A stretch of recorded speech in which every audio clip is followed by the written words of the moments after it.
Interesting दिन सामने खड़ा हुआ है। पहले तो ध्यान रखिएगा, नए हफ्ते की जो शुरुआत हो रही है, हफ्ता इंटरेस्टिंग वैसे ही है क्योंकि हम आमतौर पे 5 कारोबारी दिन काम करते हैं, इस बार 6 करवाएंगे एक्सचेंजेस। तो इस सैटरडे को लाइव सेशन है, मतलब कि कामकाज होना है, ये ध्यान रखिएगा। हाँ, ये बात अलग है, उसके बाद हम मंडे की एक छुट्टी एंजॉय कर रहे होंगे, लेकिन शनिवार को निचोड़ लिया जाएंगे। इस बीच भारतीय बाजार थोड़े से डगमगाए हैं। पिछले हफ्ते की तस्वीर आपकी स्क्रीन पर आएगी। दबाव है, मूड बिगड़ा हुआ है, दिक्कतों में भारतीय बाजार है। ये पिछले हफ्ते की कहानी थी। और जो लास्ट टू लास्ट फ्राइडे 21,795 तक के हाईज थे, ऑलमोस्ट 21,800 के, अब हम वहां से 3.25%, 740 पॉइंट दबाव के साथ ठंडे होके इस समय कामकाज कर रहे हैं। वो तो थोड़ा सा लोअर लेवल से समीकरण सुधर गए, नहीं तो हम तो 22,000 के नीचे भी अच्छा खासा स्लिप होके लौट के आए हैं। फिलहाल वीकली क्लोज जो था वो 22,000 के ऊपर का हमें मिला। और आज का सेशन इंटरेस्टिंग है, बहुत सारे इंटरेस्टिंग नतीजे, निफ्टी के, वायदा के, कैश के, जिन पर रिएक्शन देना है। हमारा आईआईपी का नंबर भी आया था और आज शाम को हमारा रिटेल इन्फ्लेशन का नंबर आएगा। हमारा आज आएगा, परसों यूएस का आएगा। इस वीक वो बहुत इंपॉर्टेंट है, दोनों के इन्फ्लेशन प्रिंट्स। देखते हैं आज शाम को हमारा क्या आएगा। साथ साथ ध्यान रखिएगा, हेडलाइन में मेंशन्ड है, अब तो जग सबको पता है, फेज 4 की पोलिंग की शुरुआत हो चुकी है। और थोड़ा बहुत इलेक्शन रिलेटेड नर्वसनेस ही थी जो विक्स को उछाल रही थी। तो देखते हैं आज इस अंडरवे जब होगी पोलिंग और डेटा आ रहा होगा परसेंटेज वोटिंग रिलेटेड, तो देखते हैं किस तरह का मूड रहता है बाजार का। और क्योंकि सोमवार है तो बैंकेक्स और निफ्टी मिड कैप सिलेक्ट की एक्सपायरी का दिन, और बैंकेक्स के जलवे आजकल बढ़ी रहे, तो उस लिहाज से वैसे ही इंपॉर्टेंट सेशन। लेकिन वीरू, थोड़ा सा ठंडी शुरुआत के इंडिकेशंस गिफ्ट निफ्टी गांधीनगर से देता हुआ। बिल्कुल बिल्कुल आशीष, बिल्कुल ठंडी शुरुआत। और अगर आप दूसरे वेरिएबल्स को देखें तो वो भी काफ़ी फ्लैट है। पहले जरा गिफ्ट निफ्टी स्क्रीन पर रखिएगा, इसकी ट्रैजेक्टरी को देखते हैं। सुबह से अगर आप देखें, रेस्ट्रिक्टेड लॉसेस लेकर लगभग अभी 22,103 पे 37 अंक नीचे ट्रेड करता हुआ। अगर आप रेस्ट ऑफ एशिया में देखें, बिल्कुल फ्लैट से रुझान है। निक्के हायर निशान में था। बाकी अगर आप इंडिसेस को देखें तो वो थोड़ा सा, अगर आप देखें, कॉस्ट भी बैकफुट पे है। स्टेट टाइम्स बिल्कुल फ्लैट, अनचेंज्ड, ऑलमोस्ट अपरिवर्तित। शंघाई बैकफुट पे, बट बहुत थिन, आई मीन आधा % नीचे। Hang Seng flat. ताइवान का इंडेक्स लगभग 157 अंक ऊपर ट्रेड कर रहा है। डाउ जोन्स फ्यूचर्स लगभग इस वक्त 5 अंक ऊपर, मतलब अनचेंज, अपरिवर्तित। यहाँ से भी कोई, अगर आप देखें, सब्सटेंशियल आई थिंक कोई रुझान, कोई संकेत नहीं मिल रहा है। हालांकि वो बात दूसरी कि हमें आजकल अपने घरेलू समीकरणों पर फोकस करना पड़ता है। इलेक्शन डे भी है, याद रखिएगा। इस दिन ने काफ़ी वॉलेटिलिटी दी है और एक क्रैक दिया है पिछले कुछ सेशंस में। अच्छा, मैं एक हल्का सा आपको ये एक नज़रिया दे देता हूँ कि आज इस कार्यक्रम में क्या क्या होगा। नीरज जी की कमेंट्री कुछ देर में अब ग्लोबल मार्केट्स को लेकर आएगी। याद रखिएगा, क्रूड 80 to 40 की ट्रैजेक्टरी में एक ½ % स्लाइड यहाँ पर है। उसके बाद मैं निफ्टी बैंक के बारे में आई थिंक एक समरी प्रेजेंट करूँगा। राजेश सतपुते जी, मानस प्रकाश काबा, आशीष वहदी, रचना वैद्य, सचिन उत्तेकर, मयूरेश जोशी, ये सब इस कार्यक्रम में होंगे आज, टेक्निकल पर्सपेक्टिव से बातचीत करने के लिए और फंडामेंटल पर्सपेक्टिव से बातचीत करने के लिए। आशीष ओके, और इन सब की मदद के थ्रू बढ़िया तरीके से तैयारी कर लेंगे आज के इंपॉर्टेंट सेशन की। गिफ्ट निफ्टी तो दिखाई दिया आपको, थोड़ा सा ठंडा शुरुआत करेगा। एशिया भी लार्जली थोड़ा सा कॉशियस है, और कॉशियस इसीलिए है क्योंकि कुछ ही देर में शायद चाइना का इन्फ्लेशन प्रिंट आना है, जापान का जीडीपी प्रिंट आना है। तो उससे पहले एशिया थोड़ा सा ठंडा ही कामकाज करता हुआ ज़्यादातर मार्केट्स नजर आएंगे। ये है मिला जुला कामकाज एशिया का। ऐसे ही मिला जुला हैंडओवर मिला है यूएस से फ्राइडे को। हालांकि प्रोड्यूसर साहब लिखे थे 8 दिन से लगातार तेजी, और वीडियो ने दिखाया अभी डाउ में। नीरज जी से जान लिया जाए मूड है कैसे। तब और अब की पहली प्लेट रखिएगा स्क्रीन पे, तो आपको समझ में आएगा कहाँ फ्यूचर्स छोड़े थे, कहाँ खड़े। लार्जली जहां छोड़े थे उससे हल्का सा शेड नीचे मिल रहे हैं और कोई ज्यादा फर्क नहीं पड़ा है, और वही सबड्यूड सा, इसीलिए गिफ्ट निफ्टी आपको नजर आ रहा है। Neeraj ji, good morning. कैसे संकेत और क्या नजर, कहाँ नजर? Good morning. देखिए, अगर आप यूएस और एशियन मार्केट को देखेंगे तो यूएस मार्केट में संकेत, फ्राइडे की क्लोजिंग बहुत अच्छी थी। फ्राइडे की क्लोजिंग और पूरे वीक की क्लोजिंग बहुत ही बढ़िया निकल के आई है। मतलब लास्ट वीक करीब 2% S&P ऊपर बंद हुआ है, और मतलब आप ये समझिए कि इस साल में केवल 2024 के भी 5वां महीना शुरू हुआ है, 10% का गेन कर चुका है S&P। इस तरह की सॉलिड रैली चली, एक महीने में 4% चल रहा है। तो वहाँ से कोई कंप्लेंट नहीं है। फ्राइडे से लो, वीक लो, ईयर टू डेट लो, सब में बहुत बड़े नंबर्स दिए उन्होंने। और लगातार तेज़ी का माहौल वहाँ पे बना हुआ, नतीजे अच्छे गए हैं, उसका परिणाम है। और फेड की तरफ से जो भी कमेंट्री आई थी उसको लोगों ने डाइजेस्ट कर लिया। तो US market in terms of equity कोई प्रॉब्लम नहीं है। अब कमोडिटी की तरफ देखें तो कमोडिटी मनी मार्केट से ड्राइव होता है कि डॉलर इंडेक्स या डॉलर जिस तरह से मूव करता है वैसे होता है। तो जो कमेंट्री आई फेड वाली उसको कमोडिटी पे ज़्यादा इम्पैक्ट आया है, क्योंकि मनी मार्केट में मूव ऐसा हो रहा है। अगर आप 10 साल का यूएस का बॉन्ड मार्केट देखेंगे तो थोड़ा ठंडा पड़ा है, तो उसका असर डॉलर इंडेक्स पे या करेंसी पे भी देखने को मिला। तो उसका फ़ायदा गोल्ड या दूसरे मेटल्स पे हो रहा है। क्रूड क्यों गिरा 83 से नीचे? वो इसलिए गिरा क्योंकि वहाँ पे ऐसी एक धारणा बन रही है कि शायद फेड के ऊपर इतना प्रेशर रहेगा कि वो हायर फॉर लॉन्गर में जाएंगे तो बहुत मुश्किल है रेट कट होना, और फिर डिमांड पुश नहीं मिलेगा उसको। ये इस वजह से हुआ। लेकिन इसी कॉन्ट्रा सोने में तेज़ी बन रही है। तो मेरे ख्याल में उस वहाँ से बहुत ज़्यादा क्यूज़ भी लेने की ज़रूरत नहीं है, सब कुछ ऊपर नीचे है।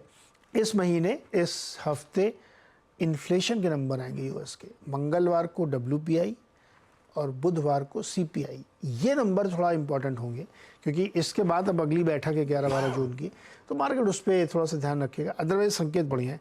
यूएस में थोड़ी सी चिंता बढ़ रही है, जो पॉलिटिकली हालांकि सेंसिटिव है, कि बहुत ज़्यादा टैक्स करने की कोशिश कर रही है यूएस चाइनीज़ इंपोर्ट पे, खासतौर पे इलेक्ट्रिक व्हीकल पे। और चाइना का सिर्फ एक ही सेगमेंट है जो सबसे बड़ी ग्रोथ दिखा रहा है, वो EV है, और उसी पे ये प्रतिबंध लगाने की जो तैयारी चली, 400% तक टैरिफ लगाएंगे, उससे थोड़ा सा दिक्कत हो सकती है एशिया में चाइना को लेकर के। अदरवाइज क्यूज़ में कोई प्रॉब्लम नहीं आशीष, सब एकदम फंटास्टिक। इक्विटी क्यूज़ बढ़िया है, इक्विटी के क्यूज बढ़िया है, वहां कोई दिक्कत नहीं है। और वैसे ग्लोब का हैंडओवर रोज बढ़िया ही रहा है। अच्छे मूव्स के बाद कंसोलिडेशन, यूएस के मार्केट धीरे धीरे इंचअप ही कर रहे हैं। 8 दिन से दाव हरे निशान में बंदी हो रहा है, तो वहां पे तो कोई दिक्कत नहीं है। दिक्कत थोड़ा बहुत समीकरण जो बिगड़ रहा है, ऊपरी समझो ठंडे पड़ गए, वो सिर्फ एक वजह से था, वो था हमारा जो डर का इंडेक्स है इंडिया विक्स, जिसमें पहले तो एक 20% का सरप्राइजिंग फॉल, मेरे ख्याल से 24 अप्रैल को वो 10.4 के जोन्स, और उसके बाद से एक तरफा डे ऑन डे उछाल के साथ हम खड़े हैं 18.5 के लेवल्स पर। ये है वो फॉल के बाद से अचानक वो राइज ऑफ इंडिया विक्स। और इंडिया विक्स जब उछल रहा है तो वो कुछ अनसर्टेनिटी है, कुछ इंडिकेशंस हैं कि बाजार में किसी बात को लेकर नर्वसनेस है, कोई ना कोई चिंता जरूर सता रही है। हो सकता है वो इलेक्शन रिलेटेड हो, क्योंकि इस समय पोलिंग अंडरवे है पिछले कई दिनों से। वीरू, ये जो स्तर है हमारी स्क्रीन पे, मेरे ख्याल से अक्टूबर 2022 के बाद के सबसे उच्चतम स्तरों पर आके इंडिया विक्स खड़ा हुआ है। और क्योंकि इसी की चर्चा पूरे पिछले हफ्ते हुई, इसी पे सबकी नजरें थी पिछले 2 हफ्तों से, मैं निफ्टी की स्ट्रैटेजी पे आऊं उससे पहले आज सुबह अपन जब बातचीत कर रहे थे मॉर्निंग कॉल में, तो इंडिया विक्स की बात छेड़ी आपने इसके सेटअप की बात छेड़ी थी और कहा था डिटेल में चर्चा करेंगे अपन 8 बजे मुनाफे की तैयारी में। तो पहले इंडिया विक्स की चर्चा कर ली जाए, क्यों इस तरह का उछाल, चार्ट्स की रीडिंग अब क्या कहती है, इसको लेकर स्टडी क्या है? देखिए आशीष, अगर आप इंडिया विक्स के चार्ट आपकी स्क्रीन पे आएंगे, मुझे लगा चार्ट देखने के बाद जिस प्रकार का क्लोज हमको शुक्रवार को मिला, इसको आई थिंक डिस्कस करना काफ़ी ज़रूरी है। देखिए इंडिया विक्स जब शूट अप करता है, ठीक है, हमारा इंडिया विक्स 10 के रेंज से शूट अप करके 18 पे आ गया। इसका मीनिंग ज़्यादा तब होता है जब बाजार 20 डे में सरेंडर कर दे, उसके बाद इसका मीनिंग ज़्यादा बढ़ जाता है। हमारा क्लोज आया, इसको जरा बारीकी से देखिएगा, जो लाल एवरेज परसिस्ट करता है, that's called 200 week exponential moving average. जब रशियो इंडो वार, जो यूक्रेन वार थी, उसके बाद पहली बार ये स्पाइक हुआ और मात्र 2 हफ्ते की टेन्योर में ये इस ट्रेजेक्टरी से बाहर चला गया, मात्र 2 हफ्ते में। इससे पहले वो जो सर्किल में मैंने मेंशन किया है, वो तभी आई थिंक वो जब वार शुरू हुई थी तब से। देखिए अगर आप पैमाइश करें तो ये मिड ऑफ 22 के बाद पहली बार इस ट्रेजेक्टरी के ऊपर आया है। लेकिन ये जिस तरीके से स्पाइक लेके इस मात्र 2 वीकली कैंडल्स के टाइम फ्रेम में ऊपर आ गया ना आशीष, ऐसा स्पाइक हुआ था फरवरी 2020 में। मतलब कोविड ने जब हमें स्ट्राइक किया था उससे पहले, जब कोविड के नंबर्स धीरे धीरे अगर आप देखें आना शुरू हुए थे, फरवरी में आई थिंक कोविड इंडिया में आया था, उस वक्त जो स्पाइक आया था ना, ये कुछ उस तरीके का स्पाइक है। मैं कोई यहाँ पे कोई फियर आपके लिए या फिर कोई बहुत बड़ा अगर आप देखें पैनिक क्रिएट नहीं करना चाहता, बट ये जिस ट्रेजेक्ट्री से जिस तरीके से बाहर निकला है, ये थोड़े बाजार अनसेटल्ड रहेगा, इस बात के बहुत स्ट्रॉन्ग रिफ्लेक्शन है। मतलब क्या, यानी अगर आप आज 13 मई मान के चलें, 13 मई से लेके ऑलमोस्ट आशीष ये जो जून फर्स्ट वीक है, तब तक शायद बाजार इसी अंदाज में रहे। और 13 मई मेरे ख्याल से आज 2004 में पहली बार लोअर फ्रीज आज ही के दिन लगा था, 13 मई को याद रखिएगा। बहरहाल मैं इंडिया विक्स के कह रहा हूँ आशीष, जब तक ये 1640 के नीचे क्लोज नहीं होता, जब तक 16 के नीचे नहीं आता, प्लीज़ ऑप्शंस को अगर आप देखें तो यहाँ पर थोड़ा सा देख कर ट्रेड कीजिएगा, कम ट्रेड कीजिएगा, बेटर है थोड़ा कम रिस्क लें। और अभी वॉलेटिलिटी परसिस्ट करेगी जब तक 1640 के नीचे नहीं आता है। बाजार आई थिंक अभी रिस्की जोन में है आशीष, ये इस बात का क्लियर मैसेज है। इंडिया विक्स भाई, वोलेटिलिटी इंडेक्स ये कह रहा है बाजार इस समय रिस्की जोन में। थोड़ा सा पर्सपेक्टिव में रखता हूं आपके लिए। इंडिया विक्स को लेकर चिंताएं हैं, 10 साढ़े 10 वाला आके 18.5 पे खड़ा हो गया है।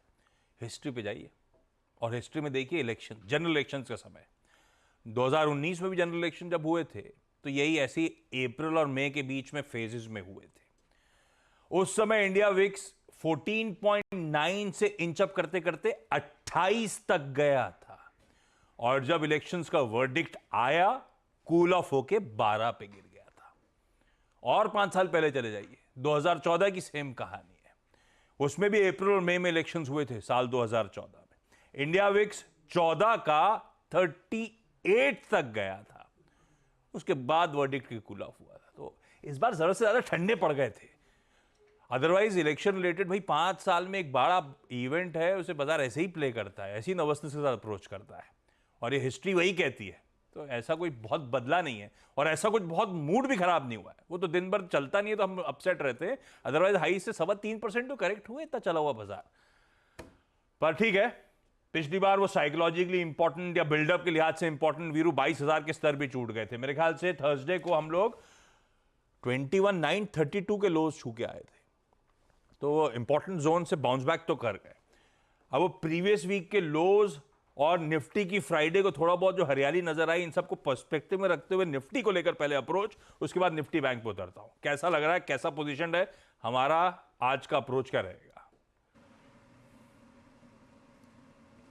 देखिए आशीष, पहली चीज़ तो ये, मात्र एक हफ्ते में रिवर्सल आया, और रिवर्सल आया आप करीब करीब 22,800 की ट्रेजेक्टरी से एक ही हफ्ते में इस जोन में आ गया। जिसने भी शॉर्ट किया होगा, ऑलमोस्ट आप समझ लीजिएगा कि अगर 22,800 पे तो किसी ने शॉर्ट नहीं किया होगा, 22,700 पे भी नहीं किया होगा। जब भी शॉर्ट हुआ होगा 22,500 पे शॉर्ट हुआ होगा। हम शॉर्ट कब गए थे टेक्निकली? 22,422 पे, कि भाई अगर ये 22,422 टूट जाए 20 डे की रेंज, तो आप शॉर्ट जाइएगा। बाजार ने 21,932 का लो लगाया। एक हफ्ते से शॉर्ट पे थोड़ा बहुत तो रीजनेबल प्रॉफिट बुक होगा ना, उसी ने एक आई थिंक एक रिलीफ दिया शुक्रवार को, उससे ज़्यादा कुछ नहीं है। मैं एक बार शुक्रवार के लो को जरा एक्सप्लेन करना चाहूँगा। देखिए इंडिया विक्स मैंने क्यों एक्सप्लेन किया, पहले मैं ये बात कहना चाहता हूँ कि अगर प्राइस डैमेज शुरू यहाँ से और हुआ तो ख़राब और हो जाएगा। इंडिया विक्स समझा दिया मैंने। अब आइए जरा आप एक और चार्ट पे, ये है वीकली चार्ट, ये है निफ्टी का वीकली चार्ट, और मैंने इसको design I think weekly chart पे इसलिए किया है क्योंकि बहुत ज़्यादा इसकी रिलेवेंस है। 20 वीक एक्सपोनेंशियल मूविंग एवरेज, ये ऑलमोस्ट वही ट्रेजेक्टरी है जिसको हम नवंबर से लेकर अब तक होल्ड कर रहे हैं। मेरे ख्याल से इस ड्यूरेशन में लगभग एक बार हम उस पर गए, एक बार उसके नज़दीक तक गए, लेकिन रिकवरी दे दी। लेकिन इस बार की ये कैंडल जो क्रिएट हुई है वीकली चार्ट्स पे, ये थोड़ा डिफरेंट है। क्यों? क्योंकि आपका इंडेक्स के साथ साथ इंडिया विक्स जो है वो 1840 की ट्रेजेक्टरी में है, वो 200 वीक एक्सपोनेंशियल मूविंग एवरेज के ऊपर है। तो याद रखिएगा, अगर 21,932 की रेंज टूटती है क्लोजिंग बेसिस पे और आप उसके नीचे फ्लो करना शुरू कर रहे हैं, दैट मीन्स इन सर्कमस्टेंसेस में इन लेवल्स पे मार्केट कंफर्टेबल नहीं है, फर्दर डाउन साइड खुल जाएगा। बट टिल द टाइम ये क्लोजिंग बेसिस पे हमारे साथ है, 21,932 को एक लोअर एज मान के चलिएगा। अब आते हैं रणनीति पर। देखिए अगर आप शुक्रवार के सेट्स को देखें तो 2117 करोड़ रुपए की एफआईएस की सेलिंग, 2709 करोड़ रुपए का डीआईएस का बाय था। तो ये जो ओवरटेक कर गई डीआईएस की बैंक की फिगर, ये थोड़ा सा स्टेबिलिटी लेके आई मार्केट पे। इंडेक्स में एफआईएस 212 करोड़ रुपए का शॉर्ट गए, 1942 करोड़ रुपए का स्टॉक फ्यूचर बाय किया इन्होंने, काफ़ी शॉर्ट कवर किया, अच्छी बात है। उसने आई थिंक जो जिसे मैंने कहा शॉर्ट पे प्रॉफिट बुक करना, ये आई थिंक एक स्विंग दे रहा था, हायर स्विंग। डेरिवेटिव्स में ब्रेथ अच्छी थी। अब आइए आप कॉल राइटर्स के जोन पे। कॉल आइटस कहाँ कहाँ पे प्लेस्ड है निफ्टी पर?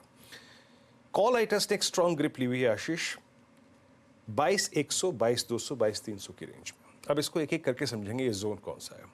22,100 पे 27 लाख, 22,200 पे और सबसे बड़ा आउटस्टैंडिंग वाई 22,300 पे है। अब 22,300 क्या है, लिख लीजिए एक बार अपनी डायरी में 22,300 क्या है। यहाँ पे 40 लाख का आउटस्टैंडिंग वाई है, 22,000 पे 45 लाख का आउटस्टैंडिंग वाई है इस वीकली कॉन्ट्रैक्ट में, यानी 16 मई में अभी भी सबसे स्ट्रॉन्ग आउटस्टैंडिंग वाई 22,000 की पुट खड़ा रखती है। और एक और चीज़ याद रखिएगा, मंथली स्ट्राइक पर भी 22,000 एक स्ट्रॉन्ग ओआई बिल्डअप देख रही है, यानी अभी तक बाजार ने 22,000 को सरेंडर नहीं किया है, भले ही एक दिन इसके नीचे हम क्लोज हुए हैं। लेकिन आइए प्लीज एक बार पिरामिड्स, और यहाँ पे आप वो जो लाइट ब्लू कैंडल देखेंगे वो अभी तक 22,000 के पुट राइटर को ही दिखा रही है आशीष, और करीब 22,000 पे अभी भी स्ट्रॉन्ग हुआ है both in weekly and monthly. मेरी अप्रोच क्या रहेगी अब? देखिए बाजार में क्या होता है, कभी कभी एक बहुत कंफर्टेबल स्विंग आ जाता है, थोड़ी बहुत शॉर्ट कवरिंग होती है, और शॉर्ट कवरिंग को इंपॉर्टेंस कब देनी है, वो कुछ पॉइंट होते हैं। रेजिस्टेंस की प्लेट लेके आइएगा पहले। एक नॉर्मल स्विंग क्या होता है, बाजार खुला, थोड़ी बहुत शॉर्ट कवर हुई, तो उस जोन को मैं थोड़ा सा एक्सप्लेन करता हूँ। 22,131, 22,187 तक ये मूव आप कभी भी देख सकते हैं, लेकिन जब तक 22187 एंड 22217 ये है बड़ा कॉल राइटर, और ये है आपका 50 डे एक्सपोनेंशियल मूविंग एवरेज। जब तक इसको हम नहीं क्रॉस कर रहे, देखिए वॉलेटिलिटी है मेरे यहाँ पर, सिर्फ मैं आपको लेवल बताऊंगा, ट्रेड आपको करना है। जब तक ये जोन नहीं कट रहा है तब तक सेल एंड राइज की अप्रोच ही रहेगी। The movement you will cross and sustain above 217 Ashish, that means आपने एक कॉल राइटर के जोन को पार कर दिया, आपने 50 डेमा को पार कर दिया। इन दैट केस मैंने क्या बोला अभी, 22,300 की कॉल सबसे बड़ा आउटस्टैंडिंग वाई होल्ड करती है। अ स्विंग टुवर्ड्स 273 एंड 331 पॉसिबल। ये क्या है, ये कॉल राइटर्स का जोन है सबसे स्ट्रॉन्ग, और दूसरा क्या, ये है आपका falling 20 day exponential moving average. 273 आपका फॉलिंग 10 डेमा है, और 331 आपका falling 20 day exponential moving average है। यानी अगर आप एक एवरेज को क्रॉस करके 50 डेमा को पार करते हैं तो आप 10-20 डेमा के जोन को स्ट्राइक कर सकते हैं। उससे ऊपर की पिक्चर अभी ड्रॉ नहीं करूंगा। नीचे फिर लेके आइए, बेस लेके आइएगा। अगर आप अटेम्प्ट कर रहे हैं सेल एंड राइज अगर हम अटेम्प्ट कर रहे हैं तो, क्योंकि 22,000 की पुट एक साइजेबल आउटस्टैंडिंग वाई होल्ड करती है, अपने ट्रेड को चेक कीजिएगा 22,000 पे, अन्यथा 933 पे तो जरूर करिएगा। बट ड्यूरिंग दिस डे, और क्योंकि इलेक्शन का डे है, देखिए बाजार बहुत नर्वस होता है आज के दिन, आज कल या इस वीक में अगर आशीष बाजार 21,933 और 861 की ट्रेजेक्ट्री को तोड़ रहा है, बेस स्क्रीन पे फिर रखिएगा, अगर उस ट्रेजेक्ट्री को तोड़ रहा है तो याद रखिएगा 21,806 के द्वार खुल जाएंगे। That's 100 day exponential moving average, और 763 जो कि इस रेंज का, इस पूरे चार्ट के लिए अगर आप इस ट्रेजेक्ट्री को देखें तो एक स्विंग लो है। तो 21,933 और 881 के नीचे जो जोन खुलता है 806 और 763 का है। आशीष बहुत बढ़िया। ये है आज मंडे की निफ्टी की अप्रोच, और सबसे की वो 22K के लेवल सस्टेन कर जाए। पिछले हफ्ते गए थे उसके नीचे, बाउंस बैक तो कर गए, सस्टेन कर लें सबसे इंपॉर्टेंट। निफ्टी बैंक, प्रोड्यूसर साहब ने हेडलाइन पे लिखा था डाउ 7-8 दिनों से लगातार तेजी। हमारा निफ्टी बैंक पिछले 8 ट्रेडिंग सेशन से रोज गिर रहा है, कॉन्जिक्यूटिव डिक्लाइंस है, एक डाउनवर्ड स्ट्रीक में। ये देखिए आपकी स्क्रीन पे 8 ट्रेडिंग सेशन हो चुके हैं। वीरो, ऐसे में कहां सपोर्ट, क्या अप्रोच? और आज तो खैर बैंकेक्स की वीकली एक्सपायरी का दिन भी है, और बैंकेक्स के भी ट्रैक्शन बहुत बढ़ गया है, तो एक्सपायरी का दिन कह लीजिए, और उस बीच निफ्टी बैंक कैसा पोजीशन? देखिए आशीष, इसे कहते हैं एक्सट्रीमली ओवरसोल्ड इंडेक्स। जरा एक बार आप निफ्टी वर्सेस निफ्टी बैंक लगाइएगा। निफ्टी ने ऑल टाइम हाई क्रिएट किया था लगभग 3 मई को, लेकिन आपका निफ्टी बैंक उससे कहीं पहले यानी 30 अप्रैल को टॉप आउट हो गया था। वो जो 30 अप्रैल की कैंडल है ना, जरा आप उसकी हायर शैडो देखिए। हायर शैडो मतलब प्राइस ऊपर नहीं टिका, और अगर आप उस दिन से यानी करीब करीब आप मान के चलिए कि 49,971, ठीक है ना, यानी मोटा मोटी 50,000 मान के चलिए, और करीब 47,481, और शुक्रवार का लो रहा करीब 47,300, यानी करीब करीब आप 2,700 पॉइंट रिट्रेस हुए। तो 2,700 पॉइंट के रिट्रेसमेंट के जरिए मैं ये तो कह सकता हूँ इट्स एक्सट्रीमली ओवरसोल्ड इंडेक्स। पर ये वैसा फरवरी मार्च जनवरी जैसे हालात नहीं है कि बाजार ओवरसोल्ड है तो रिकवरी आ जाएगी। अब विक्स 1840 पे आपको समझना पड़ेगा। तो वो जो नियम होता है ना कि एक्सट्रीमली ओवरसोल्ड इंडेक्स, दिन में 1-2 बार कॉल आजमाते रहो, तुक्का लग जाएगा, वो नहीं है। ये डिफरेंट बता रहा है थोड़ा सा। But yes, no doubt about that कि 2700 पॉइंट के रिट्रेसमेंट के बाद इट्स एन ओवरसोल्ड इंडेक्स। हम कहाँ पर हैं? हम 10 डे के नीचे हैं। हम कहाँ पर हैं? 20 और 50 डे एक्सपोनेंशियल में सबके नीचे ट्रेड कर रहे हैं। आपका HDFC बैंक आशीष अभी भी गोते लगा रहा है, अभी भी वहाँ पे कोई प्राइस स्टेबिलिटी नहीं है, नए नए लोज लग रहे हैं वहाँ पे। तो आपके दिग्गज अगर आप देखें तो परफॉर्म नहीं कर रहे हैं।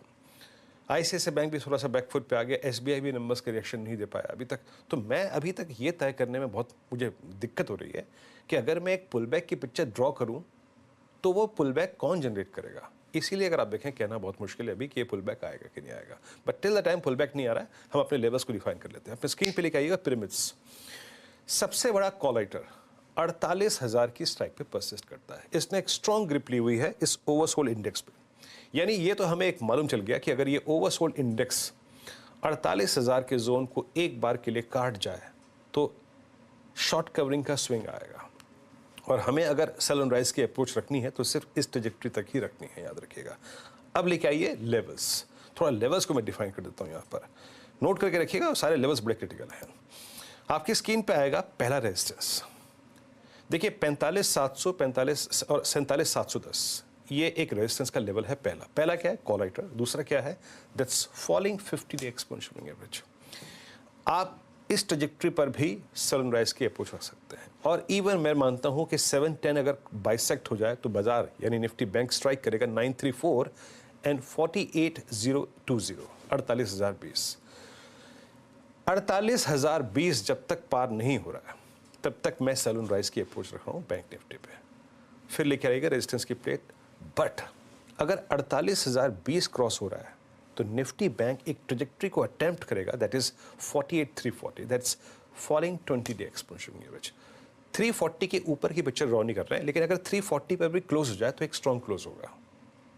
बट टिल द टाइम 48,020 नहीं क्रॉस हो रहा है, याद रखिएगा अप्रोच सेल ऑन राइज की रहेगी। तो अपने आप को वेरिएबल रखिए, तटस्थ मत रहिएगा कि शॉर्ट ही करूंगा और ये लॉन्ग ही करूंगा, नहीं, ऐसा कुछ नहीं है। बट जो हम ट्रेड शॉर्ट पिक करेंगे, याद रखिएगा अभी as of now worst circumstances में वो जो टारगेट लेके चलने हैं वो है 47,210 और दूसरा क्या है? 47,006। 47,006 क्या है? ये है निफ्टी बैंक का 100 डे एक्सपोनेंशियल मूविंग एवरेज। पहले देखिएगा क्या पिक्चर ड्रॉ करी हमने। 47,006 निफ्टी बैंक का 100 डे एक्सपोनेंशियल मूविंग एवरेज। वहां क्या बात हुई थी? 21,806 निफ्टी का 100 डे एक्सपोनेंशियल मूविंग एवरेज। तो इस वीक के लिए वर्स्ट केस में हम as of now Ashish 100 day का जोन लेके चल रहे हैं। अगर वायलेट होता है निफ्टी पर 21,932 आशीष। ओह 100 डे भाई, ये है भाई लकीर। इसकी सैंक्टिटी मेंटेन हो जाती है तो ठीक, वो अपने बेस हैं निफ्टी पे, निफ्टी बैंक पे। लेवल्स आपकी स्क्रीन पर हैं जो वीरू ने मेंशन करे थे, प्रोड्यूसर साहब ने बढ़िया तरीके से अपने लिखने के लिए, नोट डाउन करने के लिए बना भी दिए। चलिए, हो गया भाई ग्लोब का मूड, इंडिया विक्स की चर्चा, निफ्टी बैंक का अप्रोच। अब थोड़ा सा और मैक्रोस की तरफ ड्रिल डाउन करते हैं और CNBC आवाज का मॉर्निंग पैनल रेडी है।